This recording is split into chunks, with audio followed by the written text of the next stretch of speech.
Hello বন্ধুরা, ignited mind study সেন্টারে তোমাদেরকে স্বাগত। আজকে আমি তোমাদেরকে আরআরবি এনটিপিসি প্রিভিয়াস ইয়ার 5 জানুয়ারি 2021 শিফট 2 এর জিকে অ্যান্ড জিএস এর কোশ্চেন নিয়ে আলোচনা করব।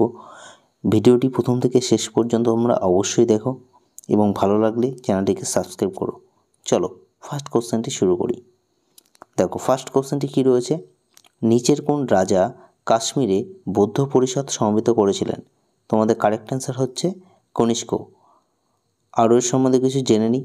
কাশ্মীরে কুন্দরবন বিহারে এই চতুর্থ বৌদ্ধ সম্মেলন হয়েছিল, যেটা কত 78 খ্রিস্টাব্দে। সভাপতিত্ব করেছিলেন হচ্ছে বসুমিত্র ও প্রতিনিধিত্ব করেন হচ্ছে অশ্ব ঘোষ। এই সম্মেলনের পরেই বৌদ্ধ ধর্ম দুটি বিভাগে বিভক্ত হয়ে যায়, একটা হচ্ছে হিনজান ও মহাযান। নেক্সট কোশ্চেনটি দেখে নিই। এলিফ্যান্ট গুহা কোথায় অবস্থিত? তোমাদের কারেক্ট অ্যান্সার হচ্ছে ঘোড়াপুরী দ্বীপে। আরও গুরুত্বপূর্ণ তথ্য দেখি। দেখো গুরুত্বপূর্ণ তথ্যগুলির মধ্যে রয়েছে হ্যাভলক দ্বীপ, এটি আনুষ্ঠানিকভাবে স্বরাজ দ্বীপ নামে পরিচিত। এটি কোথায়? এটি হচ্ছে আন্দামান নিকোবর দ্বীপপুঞ্জে এটি অবস্থিত রয়েছে। সেকেন্ড দেখো মাজুলি দ্বীপ, এটি আসামে অবস্থিত। ব্রহ্মপুত্র নদের উপরে বিশ্বের বৃহত্তম নদী বদ্বীপ এটি। এবার মুন্ড্রো দ্বীপ হচ্ছে এটি কেরলে অবস্থিত। নেক্সট কোশ্চেনটি দেখে নিই। দেখো নিচের কোনটি শীতল মরুভূমি? তোমাদের কারেক্ট অ্যান্সার হচ্ছে প্যাটাগোনিয়ান। গুরুত্বপূর্ণ তথ্যগুলো দেখে নিই। দেখো গুরুত্বপূর্ণ তথ্যের মধ্যে যে প্যাটাগোনিয়ান এটি দক্ষিণ আর্জেন্টিনা ও চিলি শহরের বৃহত্তম মরুভূমি। আয়তনের দিক থেকে এটি বিশ্বের 8তম। এছাড়া সাহারা মরুভূমি সম্বন্ধে দেখো, সাহারা মরুভূমি এটি আফ্রিকা মহাদেশে অবস্থিত এবং এটি বিশ্বের মধ্যে উষ্ণতম মরুভূমি। প্যাটাগোনিয়ান হচ্ছে শীতলতম আর হচ্ছে সাহারা হচ্ছে উষ্ণতম মরুভূমি, এটি মনে রাখবে তোমরা। পরবর্তী কোশ্চেনটি দেখে নিই। 1962 সালে ভারত ও চীনের যুদ্ধের সময় পদত্যাগকারী মন্ত্রীর নাম কি? তোমাদের কারেক্ট অ্যান্সার কি? VK Krishna Menon. Next question দেখে নাও। কোন রাজনৈতিক নেতা স্লোগান ছিল গরিবি হাটাও? খুব ইম্পর্টেন্ট, এটা বহুত এক্সামে দিয়েছে, তোমরা এটিকে নোট করে রাখো। রাইট অ্যান্সার হচ্ছে ইন্দিরা গান্ধী। আরও ডিটেলসে দেখো 1971 সালে নির্বাচনেতে এটি মূল থিম ও স্লোগান ছিল, আর এটি হচ্ছে পঞ্চবার্ষিকী পরিকল্পনার অংশ ছিল। এখান থেকেও কোশ্চেন দেয় যে গরিবি হাটাও কোন পরিকল্পনায় বলা হয়েছিল?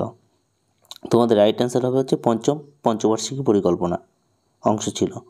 নেক্সট কোশ্চেন দেখে নাও। ভারত শাসন আইন 1935 দ্বারা কি প্রবর্তিত হয়েছিল? তোমাদের কারেক্ট অ্যান্সার হচ্ছে প্রাদেশিক স্বায়ত্তশাসন। নেক্সট কোশ্চেন দেখে নাও। ভারতে কোন ঋণ বিতরণে বাণিজ্যিক ব্যাংকের অংশ সবচেয়ে বেশি? তোমাদের রাইট অ্যান্সার হচ্ছে ভারতে কৃষি ঋণ বিতরণে বাণিজ্যিক ব্যাংকের অংশ সবচেয়ে বেশি। পরবর্তী কোশ্চেনটি দেখে নিই। নিম্নলিখিত কোনটি প্রধান টিস্যু যা একটি উদ্ভিদের শিকড় থেকে পাতায় জল পরিবহন করে? তোমাদের কারেক্ট অ্যান্সার হচ্ছে জাইলেম। পরবর্তী কোশ্চেনটি দেখে নাও। এশিয়ান ডেভেলপমেন্ট ব্যাংকের সদর দপ্তর কোথায় অবস্থিত? এটা হচ্ছে এশিয়ান ডেভেলপমেন্ট ব্যাংকের সদর দপ্তর হচ্ছে ফিলিপাইন্সে অবস্থিত। গুরুত্বপূর্ণ তথ্য দেখে নাও। গুরুত্বপূর্ণ তথ্যের মধ্যে হচ্ছে এশিয়ান ডেভেলপমেন্ট ব্যাংক একটি আঞ্চলিক উন্নয়ন ব্যাংক। বর্তমানে এর হচ্ছে 68টি সদস্য রয়েছে, আর 19 ডিসেম্বর 1966 সালে এটি প্রতিষ্ঠিত হয়। পরবর্তী কোশ্চেনটি দেখে নাও। বিখ্যাত সাংহাই উৎসব ভারতের কোন রাজ্যে দ্বারা আনুষ্ঠানিক একটি বাৎসরিক উৎসব? তোমাদের রাইট অ্যান্সার হচ্ছে মণিপুর। পরবর্তী কোশ্চেনটি দেখে নাও। নিম্নলিখিতদের মধ্যে কে লন্ডনে প্রথম গোলটেবিল বৈঠকে অংশগ্রহণ করেননি? তোমাদের কারেক্ট অ্যান্সার হচ্ছে ভারতীয় জাতীয় কংগ্রেস প্রথম গোলটেবিল বৈঠকে অংশগ্রহণ করেননি। আরও গুরুত্বপূর্ণ তথ্য দেখে নাও।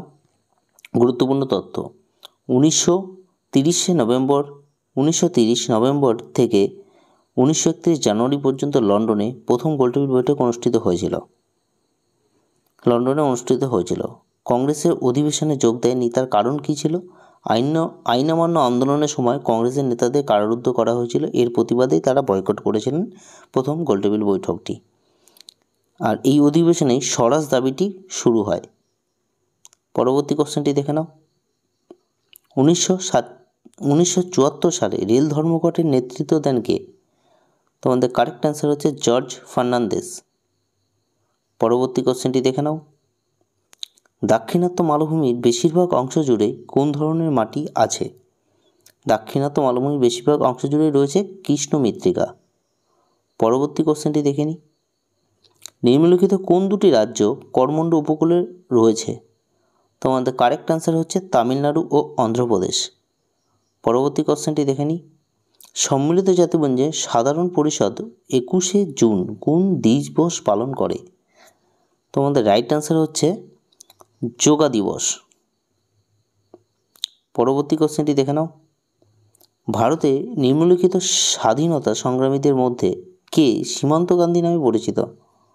তোমাদের রাইট অ্যান্সার খান আব্দুল গফ্ফর খানকে সীমান্ত গান্ধী নামে পরিচিত। পরবর্তী কোশ্চেনটি দেখে নাও। ভারতের পণ্য ও পরিষেবা জিএসটি কর কবে কার্যকর করা হয়েছিল? রাইট অ্যান্সার 1 জুলাই 2017 সালে হচ্ছে ফার্স্ট ভারতের পণ্য ও পরিষেবা কর জিএসটি কর চালু করা হয়। নেক্সট কোশ্চেন দেখে নাও। ওজনের এক অণুতে অক্সিজেনের কয়টি পরমাণু থাকে? তোমাদের কারেক্ট অ্যান্সার হচ্ছে 3টি। পরবর্তী কোশ্চেনটি দেখে নাও। গভর্নর জেনারেল লর্ড ডালহৌসি কোন রাজ্যকে চেরি বলে ডাকতেন? তোমাদের কারেক্ট অ্যান্সার হচ্ছে আউধ রাজ্যকে চেরি বলে ডাকতেন লর্ড ডালহৌসি। পরবর্তী কোশ্চেনটি দেখে নাও। পোঙ্গল পাখির গণনা নিম্নলিখিত কোন রাজ্যে একটি উদ্যোগ? তোমাদের রাইট অ্যান্সার হচ্ছে তামিলনাড়ুতে। তামিলনাড়ুতে পোঙ্গল পাখির গণনা একটি উদ্যোগ। পরবর্তী কোশ্চেনটি দেখে নাও। নিম্নলিখিত কোনটি সম্মিলিত জাতিপুঞ্জের বাহ্যিক তদারকি সংস্থা? তোমাদের কারেক্ট অ্যান্সার হচ্ছে জয়েন্ট ইন্সপেকশন ইউনিট। পরবর্তী কোশ্চেনটি দেখে নাও। নিচের কোন পাহাড়ের পশ্চিম প্রান্তে ভারতীয় মরুভূমি রয়েছে? তোমাদের কারেক্ট অ্যান্সার হচ্ছে আরাবল্লী। আরাবল্লীর পশ্চিম প্রান্তে ভারতীয় মরুভূমি রয়েছে, সেটা হচ্ছে কি মরুভূমিটার নাম কি? থর মরুভূমি রয়েছে, থর মরুভূমি। পরবর্তী কোশ্চেনটি দেখে নাও। ইন্টারনেটের ব্যবহারের জন্য নিচের কোনটি প্রয়োজন? তোমাদের কারেক্ট অ্যান্সার কি? ইউনিক আইপি অ্যাড্রেস দরকার ইন্টারনেট ব্যবহার করার জন্য। পরবর্তী কোশ্চেনটি দেখে নাও। ভারতের বৃহত্তম নদীদ্বীপ মাজুলি কোন নদীতে অবস্থিত? তোমাদের কারেক্ট অ্যান্সার হচ্ছে ব্রহ্মপুত্র। পরবর্তী কোশ্চেনটি দেখে নাও। ভারতীয় রাষ্ট্রায়ত্ত সংস্থার বৃহত্তম ব্যাংক কোনটি?